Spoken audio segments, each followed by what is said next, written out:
Well, I'd like to just thank everybody for the incredible job they've done. I love the state.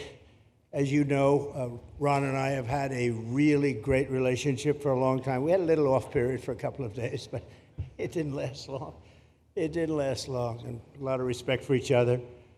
And it's a great honor to be deep in Florida, the Florida Everglades, to open America's newest migrant detention center. It's incredibly built, and you're seeing that yourself. That's why I said, let the press join us on our walk so they can see what's happening.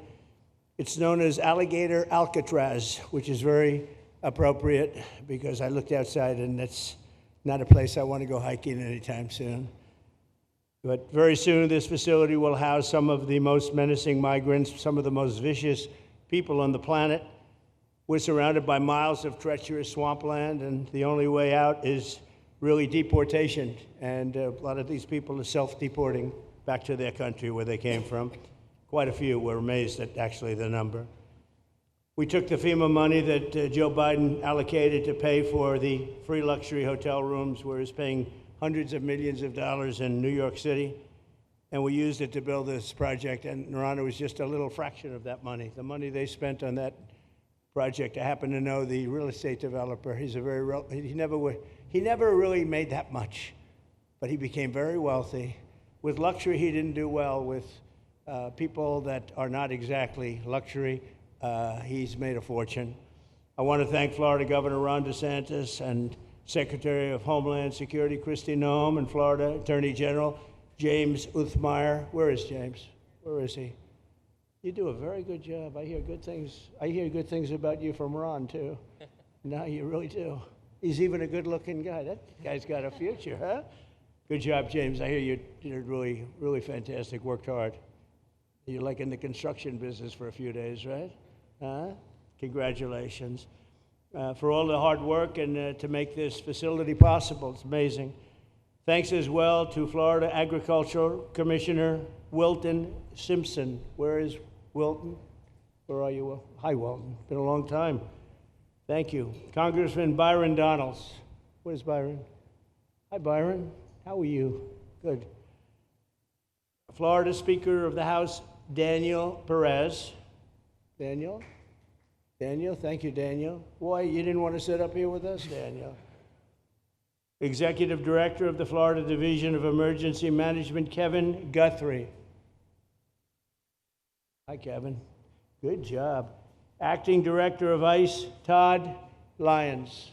Todd, great job. And Senator Joe Gruters. He is a great guy. Where is Joe?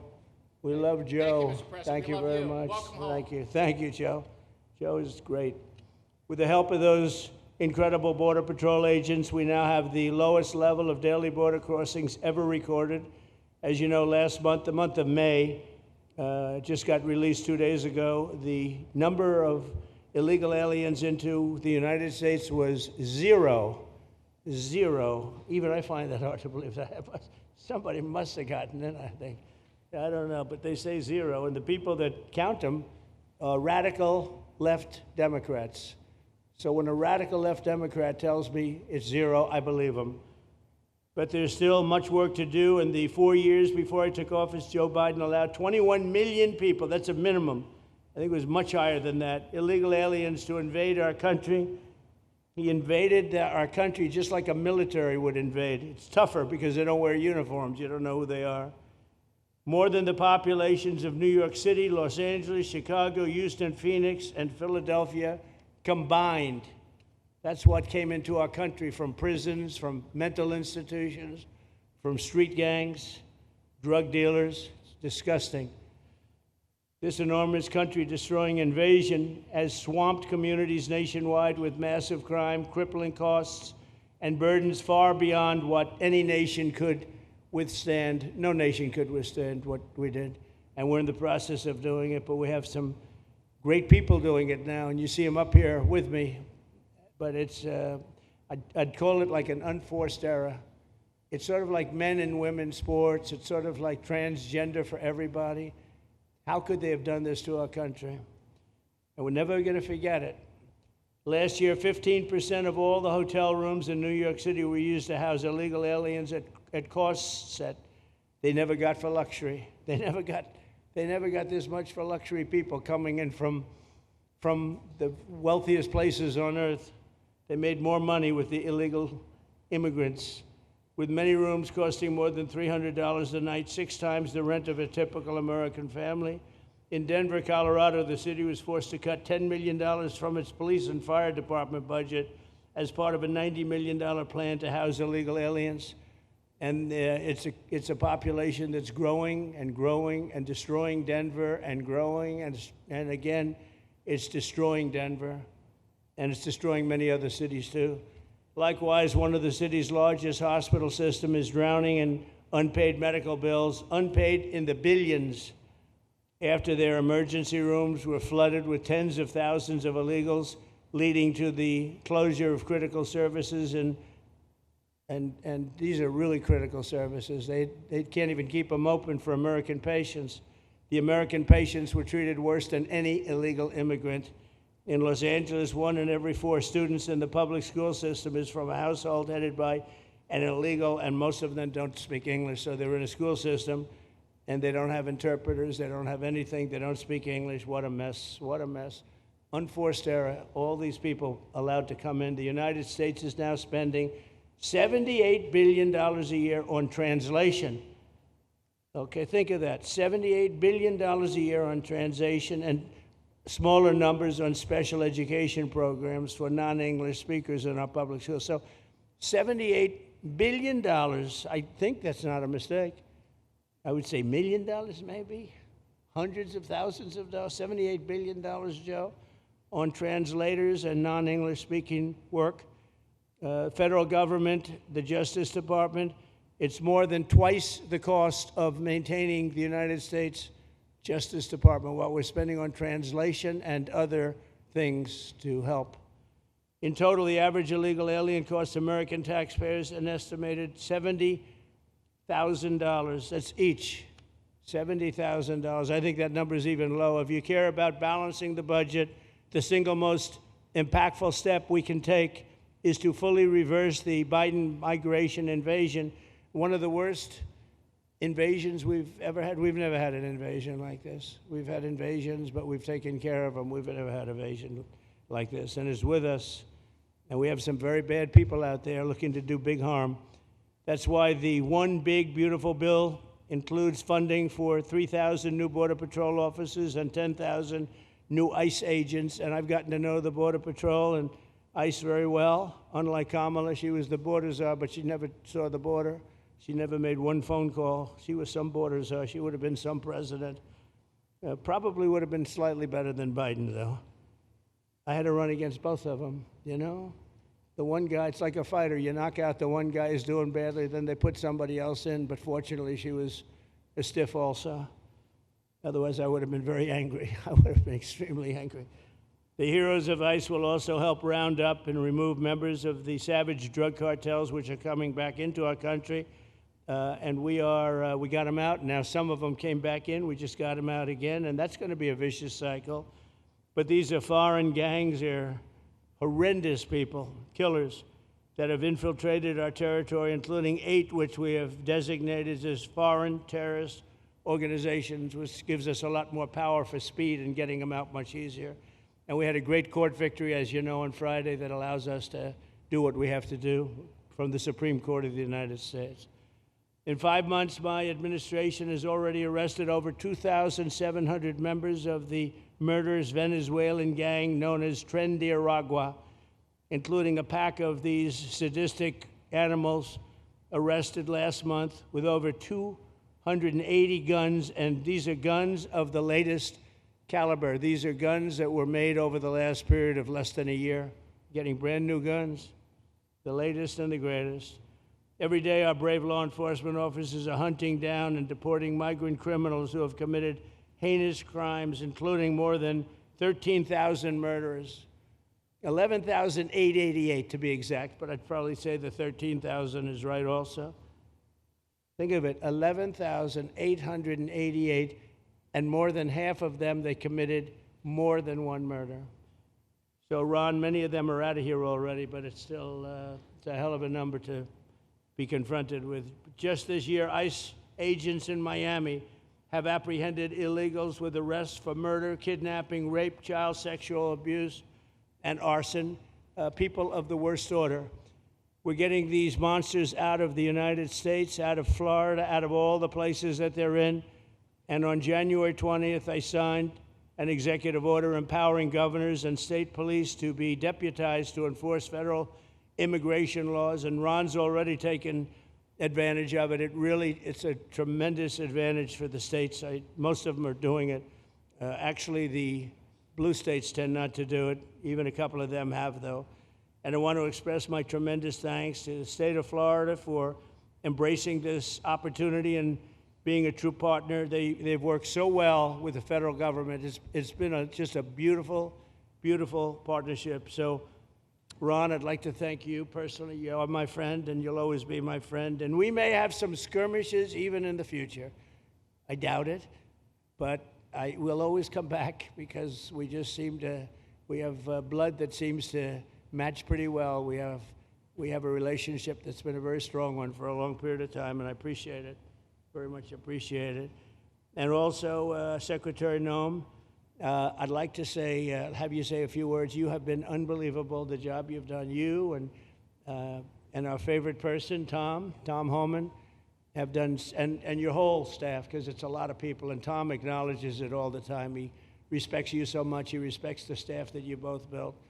And you're really doing one of the great jobs. And it was great that you could work with Ron in Florida so well. Built such a great facility. So please say a few words. Thank you very much. I don't know if this will work.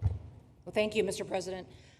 First of all, I want to thank you for putting the safety and the security of the American people first, and the way that you never lose focus on making sure that America stays our priority and that the families that live here get the chance to grow up and to raise their children in communities that are safe and that give them an opportunity to pursue the American dream. This facility here is a fantastic representation of what can happen when all of government works together and when it's accountable to the taxpayers and to the citizens that live here.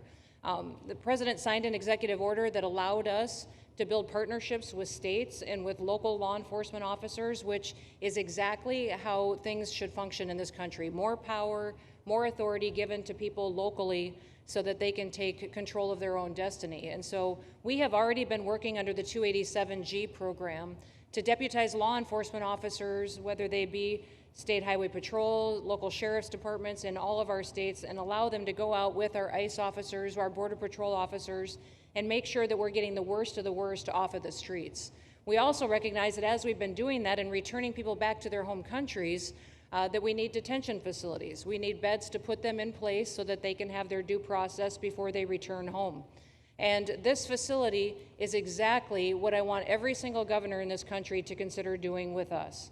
What happened to start this conversation was that a young man named Jimmy Percival in my office, my general counsel, who came from Florida and used to work here, called up the Attorney General and the governor and said, hey, what do you think about partnering with us on a detention facility that we could put in place that would allow us to bring individuals there? There's an airstrip close by. You guys volunteered the assets that you have and the connections that you have and worked with Kevin extensively so that we could come here, have their due process given, and return them home to their countries. And in 8 days, this facility has been stood up. And I want everybody to recognize that detention facilities that ICE adheres to is a higher standard than is required at state levels, at local Department of Corrections facilities, sheriff's offices. This is a state-of-the-art facility, air-conditioned, isolated, though, for security purposes, which is very helpful.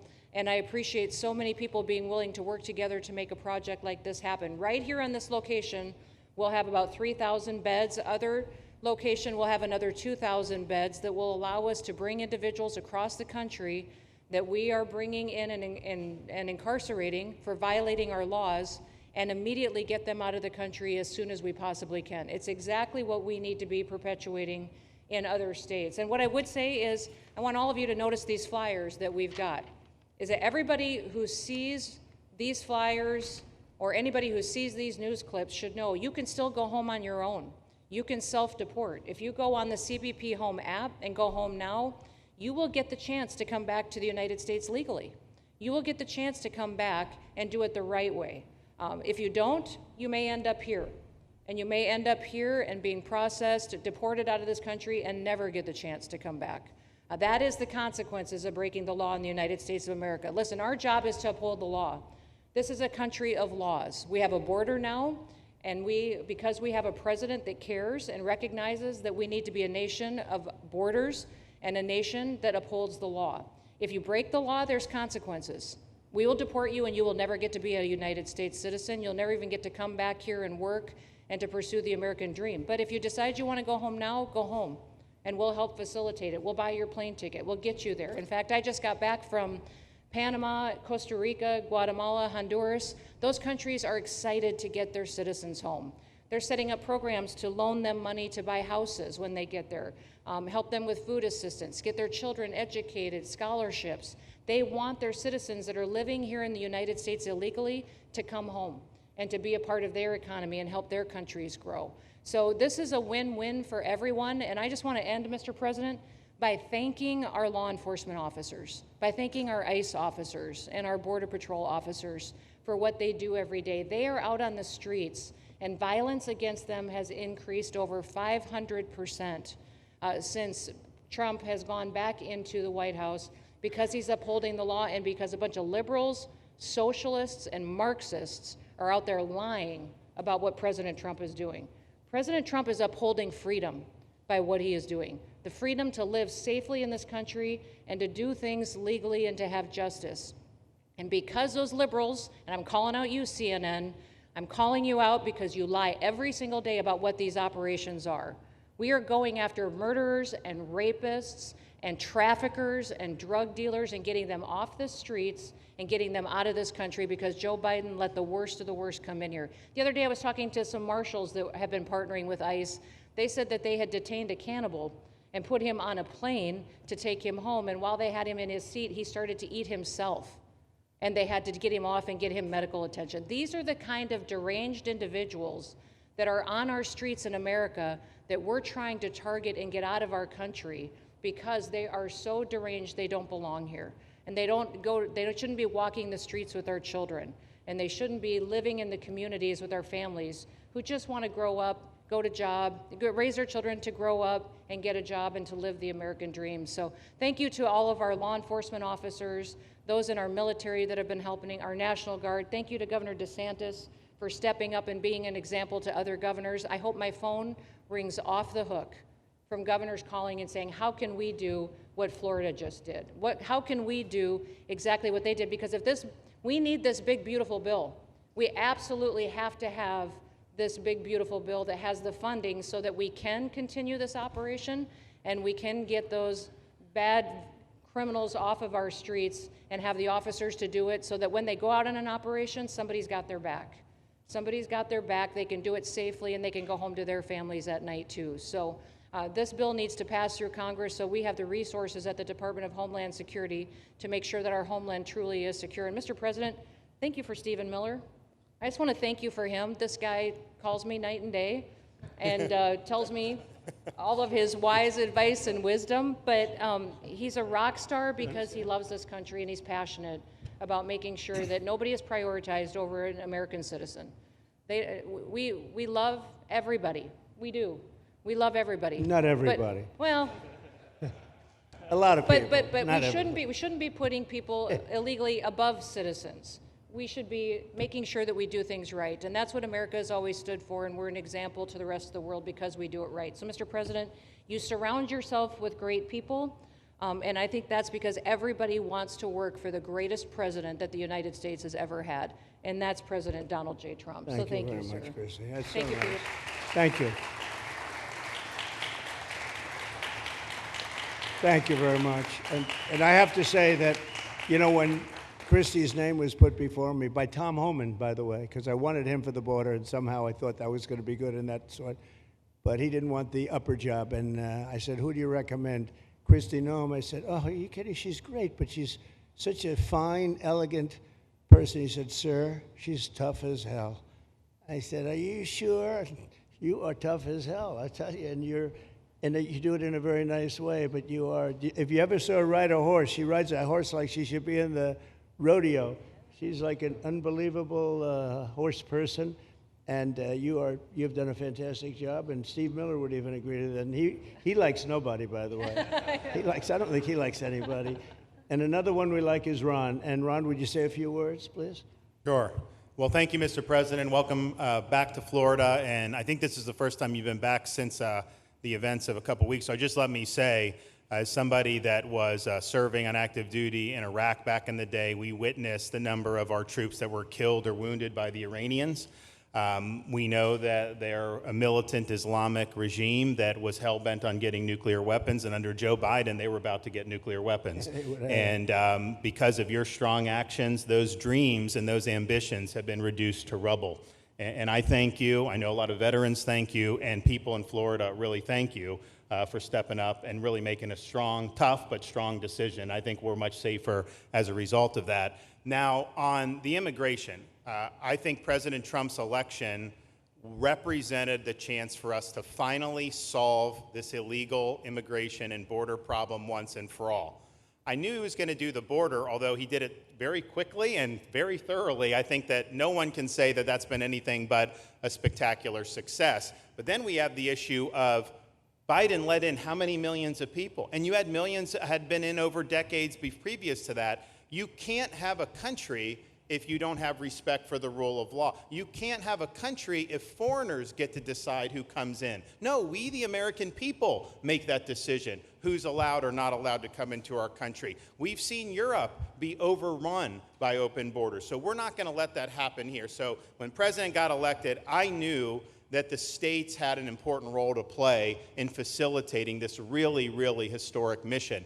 We're the only state in America, Florida, that requires full cooperation with ICE from all state and local law enforcement entities. And what is the net result of that? We have these agreements for these 287G task force with sheriff's departments, police departments, state agencies, and it's really instrumental in rounding up a lot of really bad people who shouldn't be here.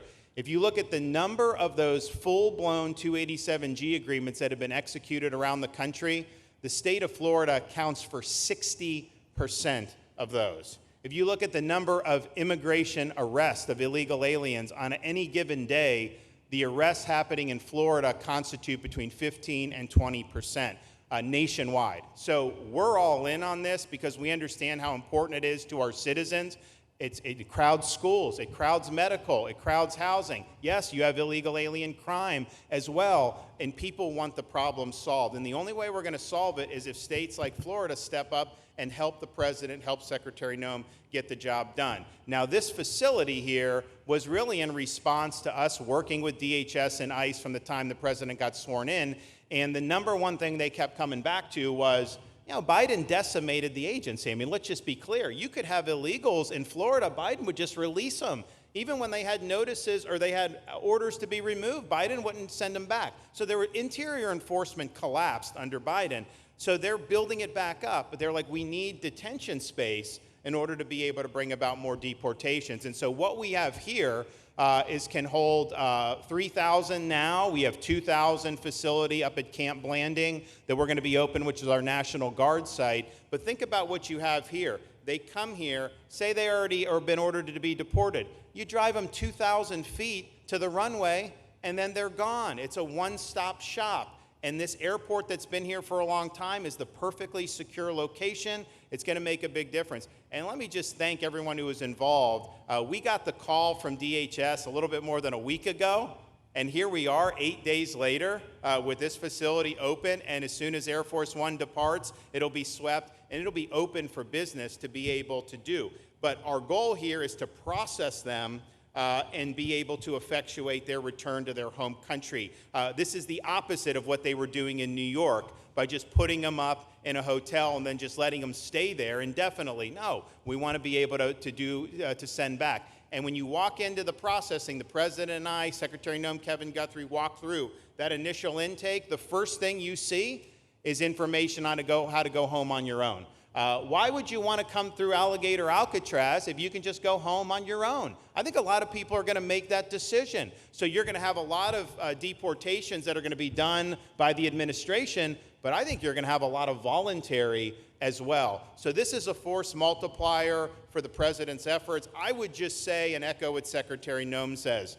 There is no reason why other states can't be doing it. And I know Louisiana, Texas, a couple of them, but we've got if only the red states did this, they would be able to expand their capacity by tens of thousands, maybe 50, 100,000 on a given day. That's how you really start to make a difference. And so we're proud to be able to partner with the Trump administration on that. Mr. President, thanks for coming down. I think you highlighting this is going to move the needle in a big way throughout the country, and I think it's going to help all of us achieve the really big results that I think our voters want to see. Thank you, Ron. Great job.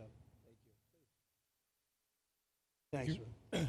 Thank you, Mr. President, for the opportunity. My name is Kevin Guthrie. I'm the Executive Director of the Florida Division of Emergency Management. And I'd also like to thank President Trump and the Department of Homeland Security Secretary Noem for joining us here today and for their continued support. I want to thank first by thanking the man to my right, and that's Governor Ron DeSantis, whose bold leadership and swift action made this project possible.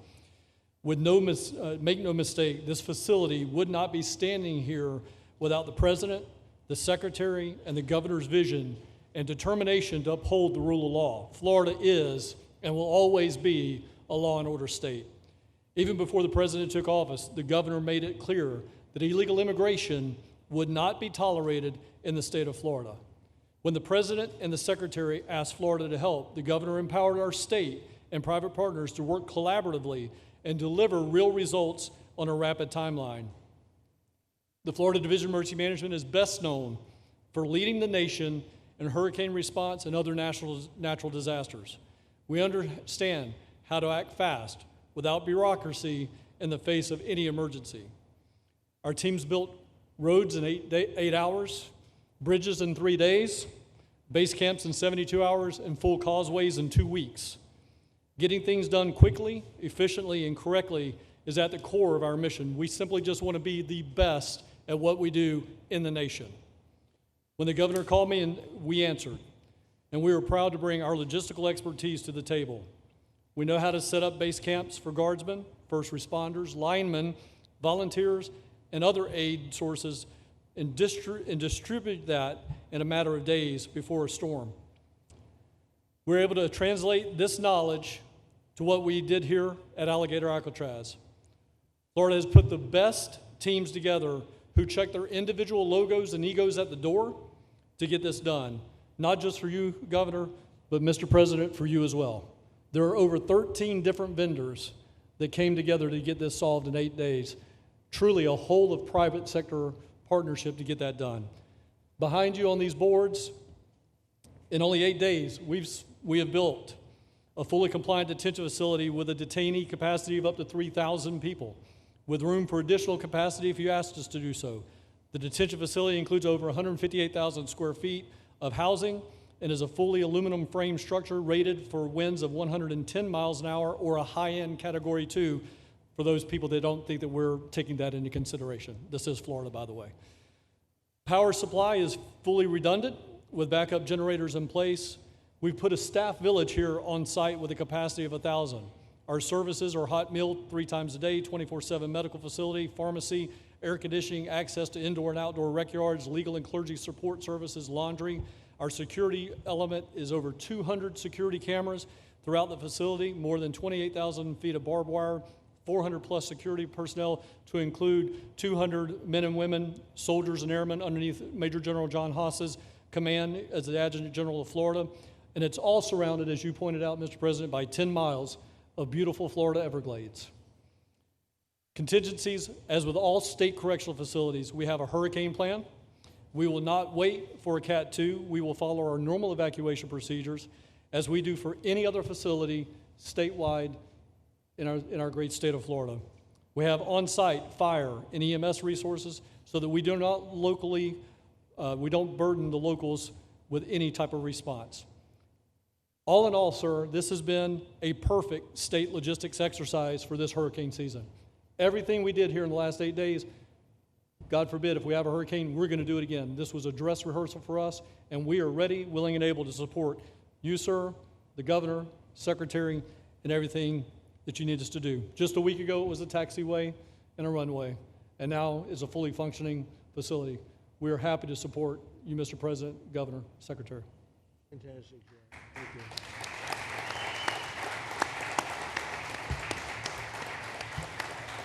Byron, please.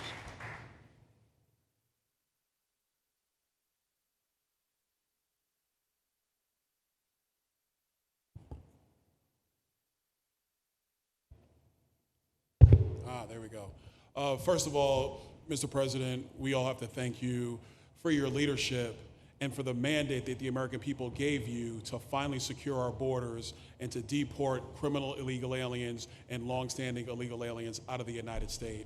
That is a mandate given to you by the American people. I know Secretary Noem, Stephen Miller, Governor DeSantis, myself, on behalf of the other members of Congress in the Senate, and of course here in Florida, we are behind you 100% in that mission.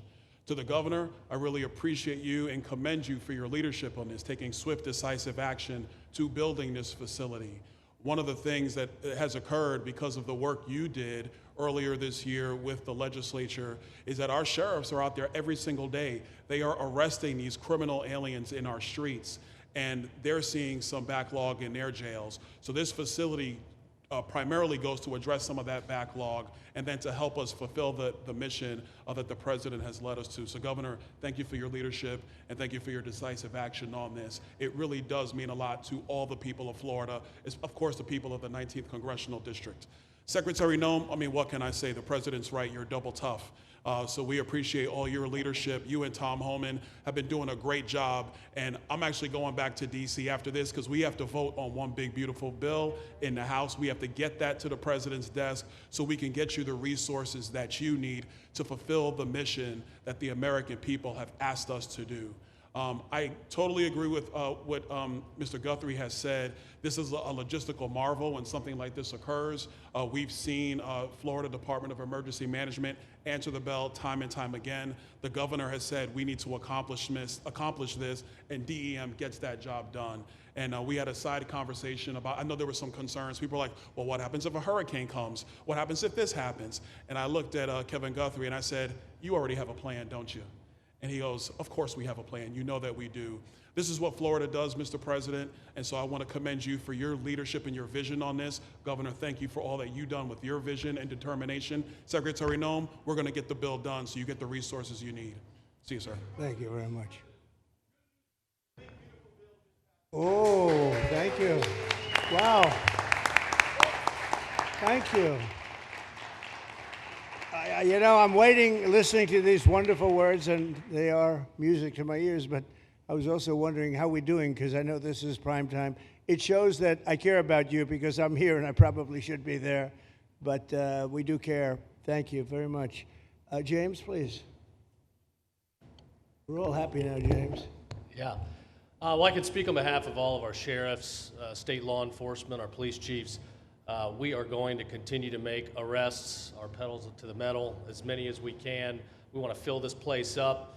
The governor and Kevin have shown they can build bridges in 3 days, so why not some detention facilities? Hopefully there's more to come.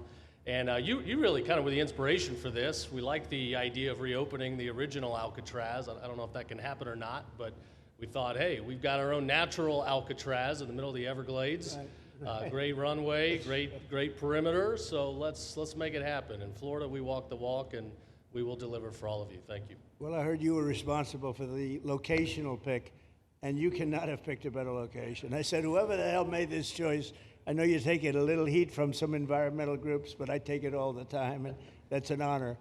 But I heard you were very responsible for that choice, and that was a big choice. Thank you very much. Great job, James. Thank you. Do you want to finish over here, and then we'll go over here? We'll go back and celebrate the big, beautiful bill that you just got passed. You sure that's right, Brian? Yeah, all right. Wow, good. He's doing a good job. Right. Wow. Mr. President, first of all, I just want to say how grateful we are that you're back here in your home state of Florida. You've been doing an amazing job, not only at our border, but around the world, keeping this country safe and Americans. We are grateful for your leadership. God had a plan for us, and it was Donald Trump. So thank you for that. As a member of the Immigration Board and as the Commissioner of Agriculture of this state, I've been happy to help lead with the governor and the rest of the cabinet on this issue. We're very proud Secretary Noem's here today and others to represent not only the United States in our efforts to make this commitment to keep our citizens safe, but we're going to continue in Florida to remove the barriers to have your vision come true of a safe United States. We're going to get these illegal criminals out of this state, and we really appreciate you and your leadership in this effort. So thank you for being here Thank you today. very much. You're doing a great job, too. Thank you.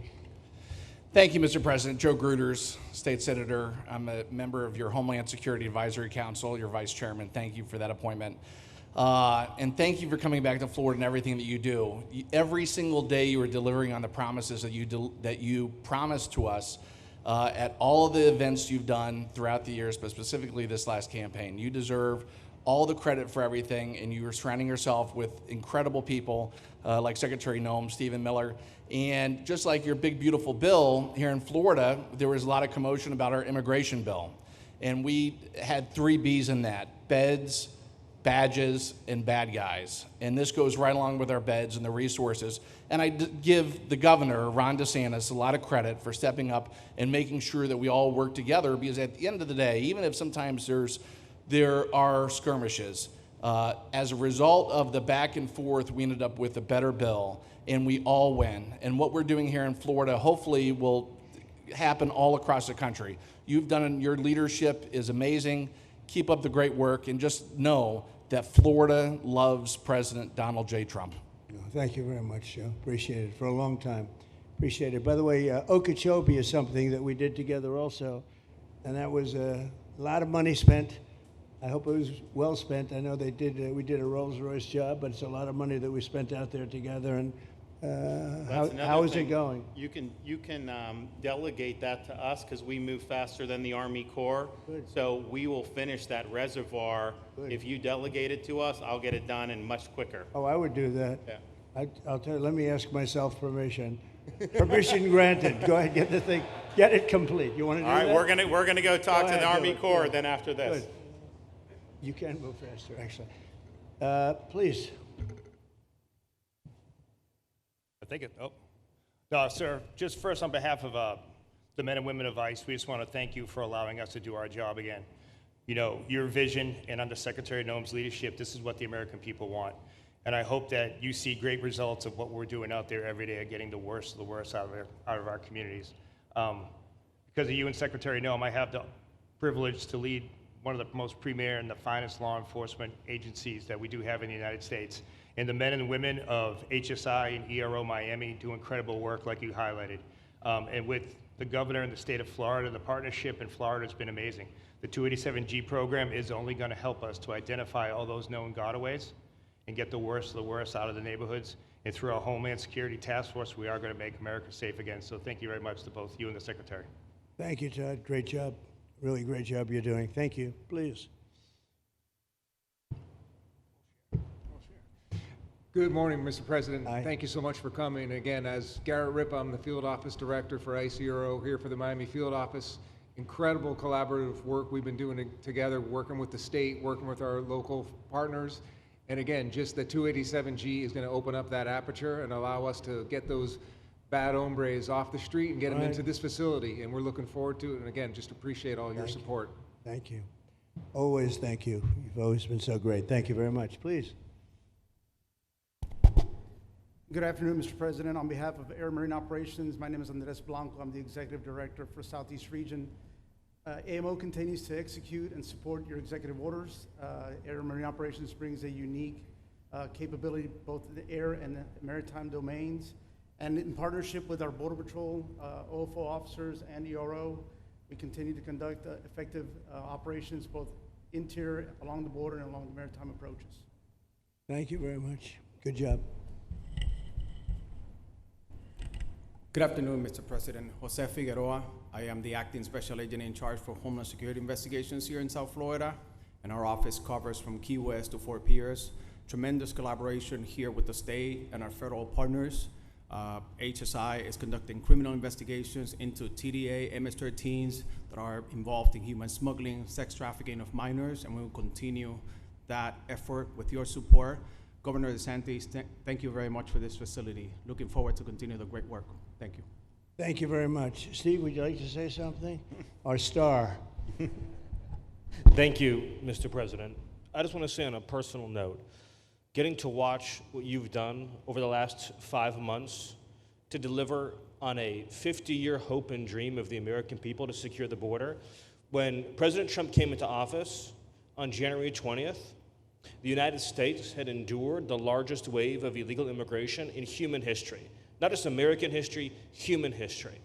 And within just a few days, President Trump, through his strength, leadership, diplomacy, and vision, achieved the most secure border anyone in the world has ever seen. When we recently went overseas to the NATO summit, I had senior staff in foreign governments come up to me and ask me how he achieved the Trump miracle on his border and could that be replicated in their countries.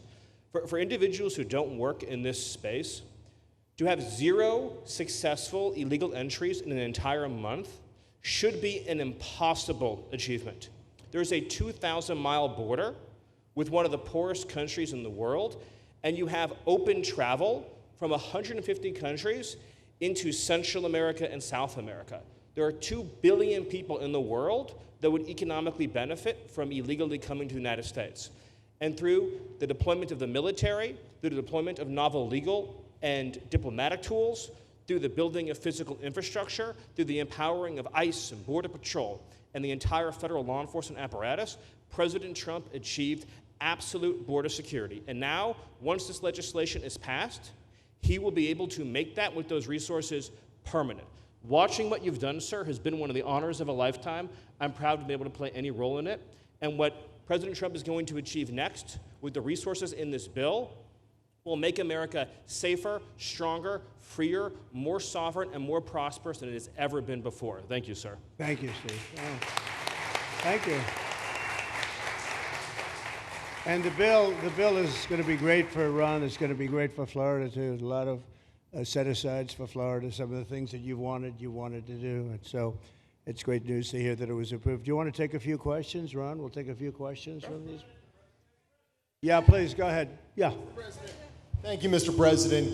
Given the likelihood of the One Big Beautiful Bill passing, and we look forward to the success of this facility here, how many more facilities like this do you feel that the country needs in order to enact your agenda of mass deportations? Well, I think we'd like to see them in many states, really, many states. This one, I know Ron's doing a second one, at least a second one, and probably a couple of more.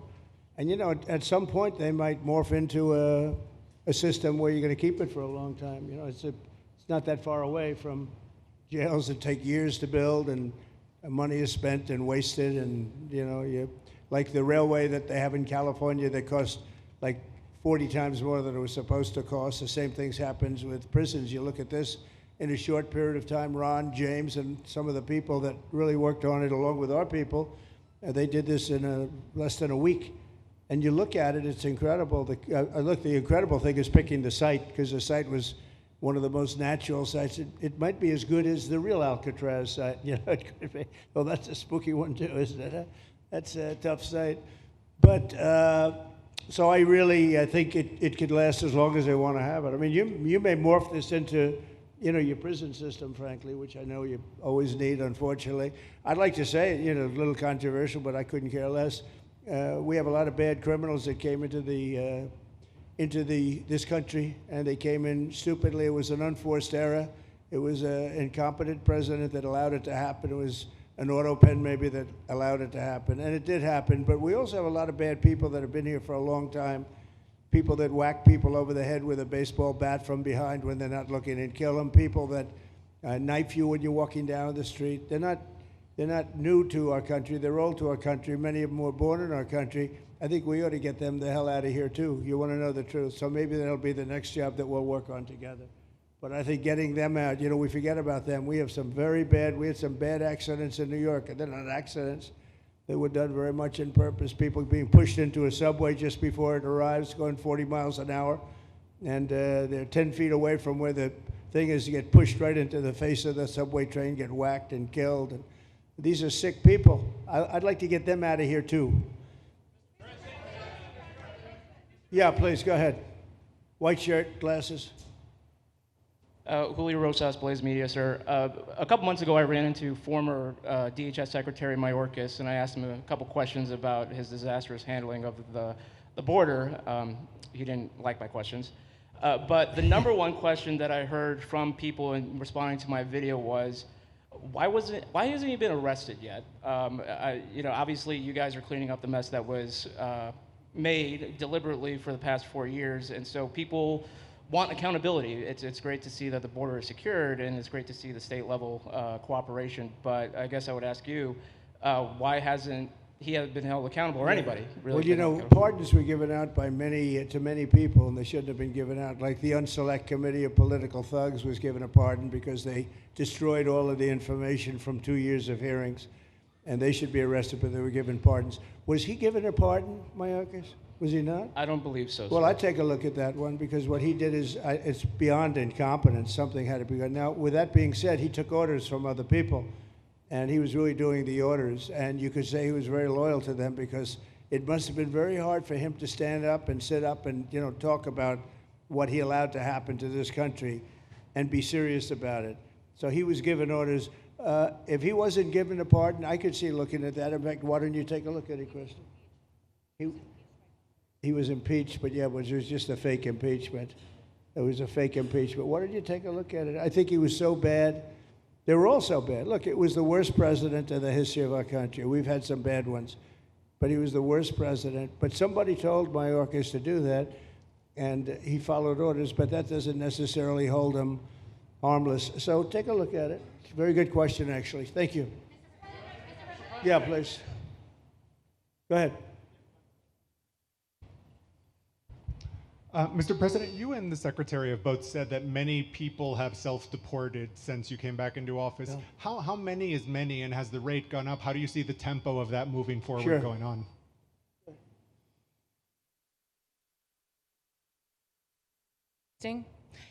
We have had several 100,000, but also we have many that have self-deported, not even using the CBP Home app.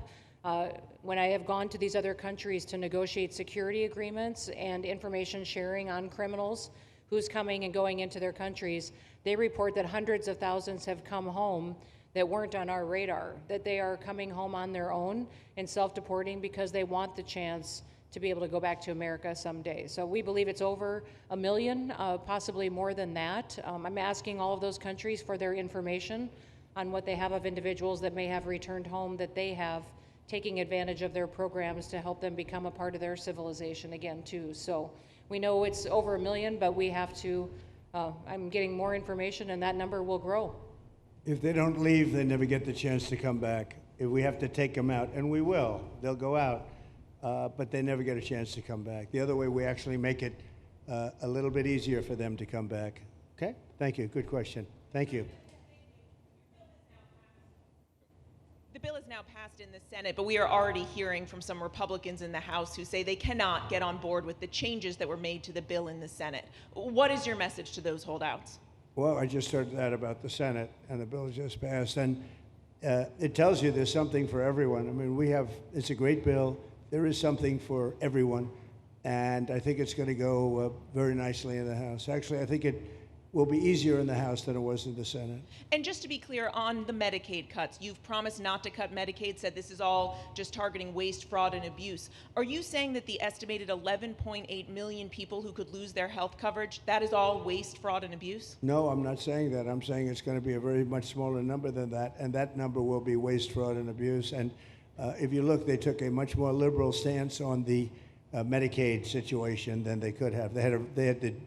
They had a tough stance and a weak stance. They took not a very strong stance on that to start off, and it's waste, fraud, and abuse, and everybody wants that covered. What number is that? What analysis are you seeing? I'm not seeing a number, but I know it's much less than the number you gave, and we really were very, very cognizant of three things. Social Security, we're going to take care of it beautifully.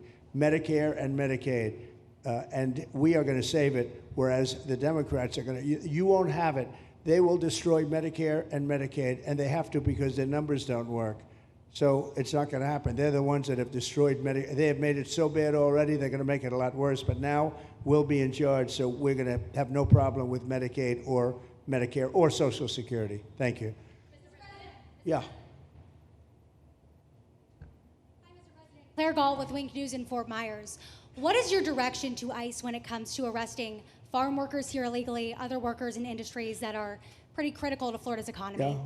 Well, we're very much cognizant of that, and as you know, I won the farmers by 92%, and I'm not going to be abandoning my farmers. We were strong on the borders, but we're also strong for the farmers and for others in the hotel industry, et cetera. You know, we have similar situations, and Kristi and I, and we'll be working with Ron and a lot of the states. We're going to work something where the farmers can be responsible for some of the people they have people run for 10, 15 years that they know very well. We're going to put them responsible.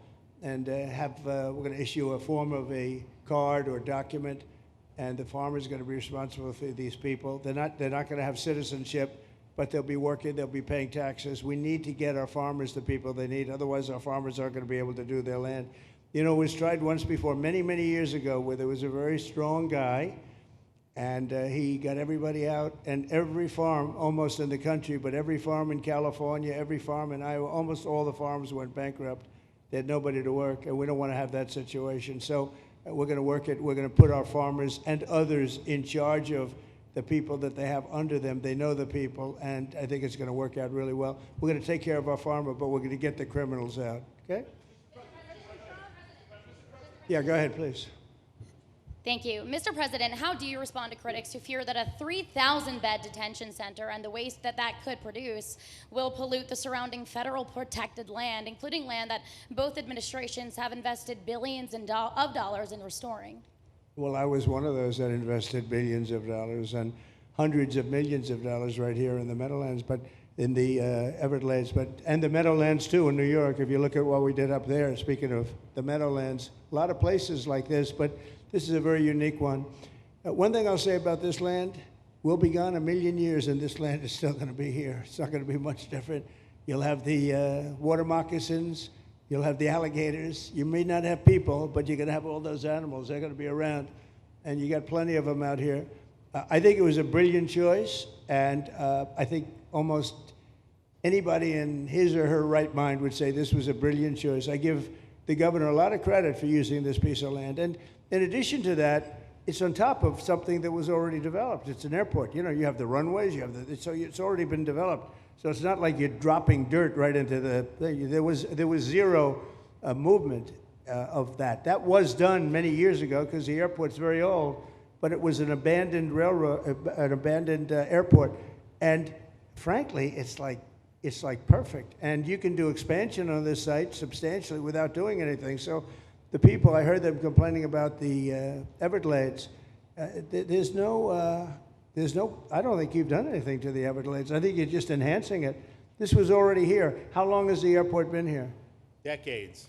Many decades, yeah. And they have, Kevin, all these guys, you know, have a waste plan, like the wastewater gets trucked out, potable water gets, literally, they have, even our DOT has put things up in case there's any seepage, which we don't. So you are literally doing this on concrete that's already here. So I don't think those are valid and even good faith criticisms, because it's not going to impact the Everglades at all. President's been a champion, we've been a champion, really changed the game in Florida on it. I think it's just people don't want to see illegal immigrants deported, and that's their ideology, and they have a right to that. But illegal immigration's unpopular, so they know that they're going to have less effect trying to do it. So they're going to try, oh, well, no, it's just about the Everglades. But really, I think a lot of those people, they just don't want to see illegals deported. Because if you actually hear, everyone's here, you obviously know there's zero land that's being disturbed. Well, you know, when we talk about popularity, though, I will say I ran on the issue of illegals, and we have to get them out. And I won 82% on that issue. So I think that they may not like certain aspects of it, but ultimately they do not want them in their country. And if this is a part of a use, but I think from an environmental standpoint, it's incredible. In fact, when we landed that very big, heavy plane today, They came out and checked it fairly. I think they want the president to be able to land on a piece of concrete that's not going to go 6 feet underground. And they checked it. They came back and they said, this thing is really solid. So it's been there a long time. It's going to be here a long time. And it was a great choice of a site. Thank you. Yes, please. Brian, go ahead. Yes, sir. The people of Syria were recently seen on the streets waving American flags, chanting Trump, Trump, Trump. They're so appreciative of the economic sanctions that was lifted on that country, giving them a little bit of hope for prosperity. You want to comment on that? Well, they're great people, and the man that is leading them has a reputation. He was the head of some pretty tough organizations, and a lot of people criticized me for that. I said, well, what are we going to do, take him out of a day school, a country day school? It's going to be, by nature, I would think, Ron, they'll be pretty tough, and he is pretty tough, but I met him, spent a lot of time with him, good guy. I took off the sanctions because if I didn't do that, they wouldn't have had a chance. And Syria has a chance. The people are great. They work hard. They're very smart. It used to be a place of professionals, accountants and lawyers and doctors and high academic credentials in that part of the world. And I think it's going to work out great. I took off the sanctions, and they were very appreciative. They were shocked, but they were very appreciative. We're giving them a chance at survival. With the sanctions, it couldn't have worked. Thank you. Mr. President, your beloved New York City may well be led by a communist soon, Zorhan Mandami, who in his nomination speech said he will defy ICE and will not allow ICE to arrest criminal aliens in New York City. Your message to communist Zorhan Mandami? Well, then we'll have to arrest him. Look, we don't need a communist in this country, but if we have one, I'm going to be watching over him very carefully on behalf of the nation. We send him money. We send him all the things that he needs to run a government. And by the way, they get about 3 times what you get, Ron. If you look at the per capita, Florida gets 1/3 of what New York gets in terms of the numbers. Why don't you give us those numbers? Yeah, well, because that's what we should send him. Yeah, well, like sometimes people say Florida gets more because they count Social Security recipients, but that's not money to the state. Those are seniors that live here. If they moved to North Carolina, you could count it there. So it has no interaction with the state government. They get more on the city and state governments than we get. Right, substantially. We're going to be watching that very carefully, and a lot of people are saying he's here illegally. We're going to look at everything, and ideally. He's going to turn out to be much less than a communist. But right now, he's a communist. That's not a socialist. I've always said, we will not have socialism in this country. In the speeches, I said, well, what? They skipped socialism. And you got a lot of them like that. And you see AOC, she's out there with her, bad IQ. She's out there ranting and raving about how wonderful he is. And look, so far he's winning. He still has a race to win, but so far he's winning, and he has an advantage as a Democrat in New York City. I was there a long time ago, and it was a long time since a Republican won the city, but you would think that a Republican would be able to win. Or you have a good independent running, Mayor Adams, who's a very good person. I helped him out a little bit. He had a problem, and he was unfairly hurt over this question. He made a statement to the effect that this is terrible. New York City can't have all these immigrants come in, and like he was indicted the following day. And I said, that was a phony indictment, and it was a phony indictment. That was a Biden indictment. I said, don't feel bad. I got indicted 5 times every time you opened your mouth. That was a bad group. That was a very dangerous group, I will tell you. These were not nice people. That was the only thing they could do. They had no policy. They had no skill. They had no anything. But they were very good at that. They were vicious, vicious, horrible people. Thank you very much. Yeah, please go ahead. Anna Giratelli with Washington Examiner. Governor DeSantis has proposed using National Guard, deputizing them as immigration judges to get through this massive backlog of people in the immigration court. Would you be open to that? Yes, he has my approval. Okay. That wasn't too hard to get, was it, Ron? He didn't even have to ask me, James. You didn't even need James to ask me. He has my approval, okay? Good. I also like what he's doing in Okeechobee. He has my approval for that, too. I don't know how we work that out, but we'll work it out. We'll follow up. Go ahead. Please. President Trump, Jake Stofan with Action News Jax from up in Jacksonville. There's some talk about a facility similar to this up in Camp Blanding. Has that been approved by DHS? If not, what's the timeline? When could we see ground break on that? Well, I'll ask Ron or James to talk about it. Do you want to mention it, James? The overarching plan, I think the secretary has said she supports the whole plan, so you guys are going to keep going. Yeah. So, Mr. President, just specifically, the response for proposals is out for that today. It closes, I can't even remember what day of the week it is, but it closes on Wednesday at 5 o'clock. Then we will do notice to proceed. So I would say right after our wonderful Independence Day, we will be starting construction there at that facility. You're going to have another big runway there, too. That's great. Wow. Boy, I love these runways. It's very convenient, I must say. Having a runway is a nice thing. Today, you don't get runways approved. I will tell you, it's tough to get a runway. Although in the age of Trump, you get them approved fast. You know, we're approving massive electrical bins, what they call them bins, but big electrical facilities for all of the factories and the AI that's coming in. They're going to build their own electric. They're going to be really. They're going to be made into electrical providers. They're going to have a lot left over. They'll put it into the grid. I think they're going to end up doing so much. They'll put it into the grid. Won't even cost anything from their standpoint. But so we have a lot of that happening. We get approvals fast. So, but I was just saying, runways are hard to get, but we'll get them now. But in the past, I would say over the past 30, 40 years, when you can get a runway, that was considered gold. Okay, please go ahead. Go ahead. Sure.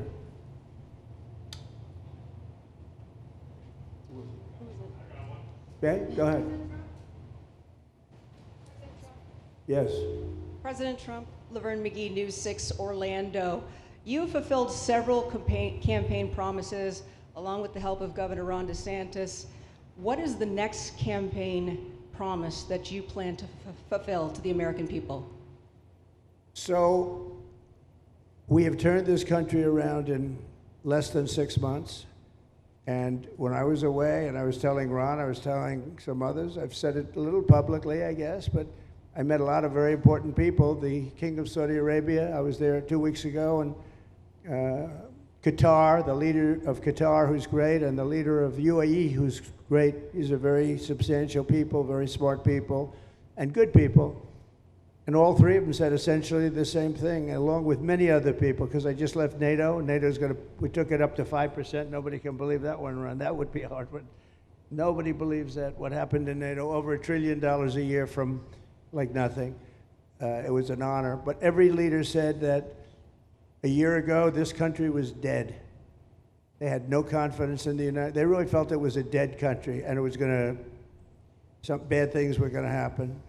But they used the term, it was a dead country, and now they said you have the hottest country anywhere in the world. We're the hottest country in the world right now. And we turned it around fast. I thought it would take longer than this. We turned it around fast. Some of it was psychology, and we had to know how good we were. But others was getting rid of rules, regulations, and all of the things that I got rid of already. I signed more executive orders than anybody in history, times like 3 or 4. And I got rid of just one. I got rid of the other night. You buy a house, they have a faucet in the house, Joe, and the faucet, the water doesn't come out. They have a restrictor. You can't, in areas where you have so much water, they don't know what to do with it. You have a shower head, the shower doesn't, you think it's not working. It is working. The water's dripping out. And that's no good for me. I like this hair I like that hair nice and wet. Takes you have to stand in the shower for 20 minutes before you get the soap out of your hair. And I put a thing in, and it sounds funny, but it's really not. It's horrible. And when you wash your hands, you turn on the faucet, no water comes out. You're washing, the water barely comes out. So this was done by crazy people. And I wrote it all off and got it approved in Congress so that they can't just change it, because I did it in my first term. Everyone was so happy. And then one of the first things that Biden did when he came back is he put the restriction on showers, toilets, and sinks. Put this restriction, and washing machines. The washing machine, they give you like a quarter of this bottle to do your clothing. And people needed 10 of these bottles.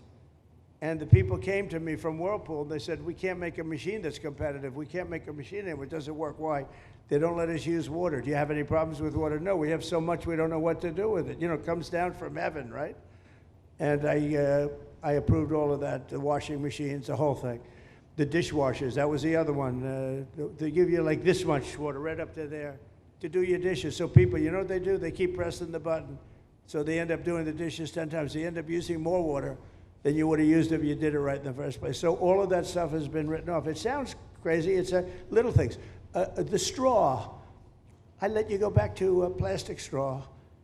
I was tired of having straws melt in my mouth, you know? It wasn't working. The paper wasn't working too well. So these are little things that I did. Then we have the big things. We have the biggest things, and that has to do with some of the subjects we're talking now. I think the things we're talking about now are the biggest, because if you don't have borders in this country, borders and good elections, and we're working on that next.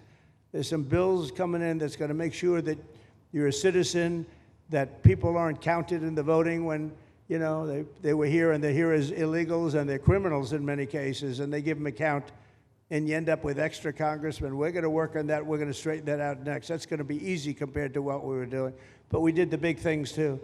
But little things like that, a straw, little things like a washing machine with no water. People go out, they spend all their money on a washing machine. The damn thing doesn't work. You can't use the water. Then you go to your sink and that doesn't work either. You're stuck. You know what you do? You have dirty plates the next day. That's it. And we solved so many common sense problems. And they weren't easy. You know, there are people that really believe in this stuff. But, you know, most states have so much water they don't know what to do with it. And look at North Carolina. I mean, they had a lot of water. And they have to get restrictors on their, you know, on their kitchen faucet. So we're very proud of the things we did, and we're going to do a lot more of them. Yeah, please, go ahead. You guys in good shape. Hey, it's Eric Bowling. How you doing, sir? Something we've talked about for, I'd say, the better part of 20 years. I think it's something near and dear to your heart, energy, our energy security. Yeah. Under Joe Biden, average price of oil for the 4 years was about $79 a barrel. He drained the SPR halfway down, promised to replenish it, never did. Right. Under you, first term, $53 average price for 4 years. Biden was $78 for 8 years. It was never refilled. The question is now it's $64 or so. Yeah. What coming down rapidly. Coming down, and what a great opportunity to fix another one of Joe Biden's problems, one of the things he broke in America, giving us the energy security of an emergency SPR, Sure. fill it to, maybe even go beyond and fill it to 1 billion barrels this time at a much cheaper price. Thoughts on the energy sector? So it holds 77 million barrels, and we had it up to the top, if you remember. And I was proud of that, and I made a deal to buy it at the lowest price of oil. It was a good deal, good instinct. And we filled it up, and when he came in, he started using it to keep oil prices down because he blew our energy policy out. Energy and his bad spending is what caused inflation. So now we have no inflation. Gasoline just hit $1.99 today in 5 states. $1.99, isn't that a nice sound? It was up to $4, and going up to $5, $6, and $7. In California, it was $7.70. But we just hit in five states, $1.99, $1.98. And it's coming down to that level, so that'll be a big thing. And one of the reasons the prices and costs are going down when you go to the supermarket, because I said I was going to get costs down. We're getting the costs down. Food is coming down. When I came out, my first week, if you remember, I had a lunatic reporter screaming at me saying, eggs are going through the roof. What are you going to do about eggs? I said, I just got here. I didn't know anything about eggs. I had to call you. I said, look, I just got here. Tell me the problem. Well, they're doubled in price, and they're going to be 5 or 6 times higher. They were right, actually. I said, let me work on it. And now we have eggs down to the same numbers it was when I first came in. You know, we lowered the cost of groceries. A simple word like that, groceries, it was like almost a strange word. I hadn't heard the word in so long, but what could be more beautiful than the word grocery? And we have the prices way down. We have the energy way down. Energy brought the groceries down, if you want to know the truth. And, you know, so we think we're going to get it lower, and we're going to fill up the it's called the Strategic National Reserves. I had it topped out, and this guy would use them every time before the election. He'd use them whenever they had an election. It was artificial. But believe it or not, as big as that are hundreds of millions of barrels of oil, all filled up at low prices.